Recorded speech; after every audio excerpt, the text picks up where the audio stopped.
One of the things I think that's happened in the religious community is you see people who are brought up in religious homes and they're taught the stories of the Bible. They're never taught any deeper philosophy or theology that attaches to that. So they have sort of a children's eyes view of what God is and how to think about God. You sort of think of God still as the old man in the sky who's controlling things.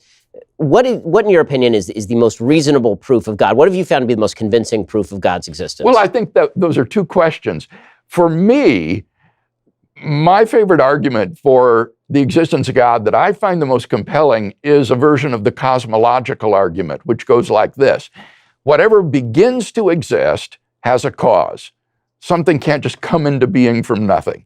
Secondly, the universe began to exist. I think we have both good philosophical arguments and scientific evidence for the finitude of the past, from which it follows, third, therefore the universe has a cause. And when you do a conceptual analysis of what it is to be a cause of the universe, you arrive at a being which is an uncaused, beginningless, timeless, spaceless, enormously powerful, personal creator of the universe. So for me, that is a very convincing argument for God. But I find that with university students, that's not the most convincing argument. You can ignore philosophical arguments for the finitude of the past or scientific evidence for the beginning of the universe. But the argument that they find, I think, the most compelling is what I call the moral argument. And it would go like this. One, if God does not exist, then objective moral values and duties do not exist.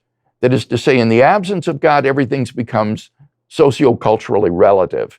Two, but objective moral values and duties do exist. There are some moral absolutes, some objective values and duties. Three, therefore, God exists. Now, this is an argument which is impossible, I think, to ignore, because every day you get up, you answer by how you treat other people, whether you regard them as having intrinsic moral value or whether they are mere means to be used for your ends. And so this argument, I find, tends to be the most convincing for people.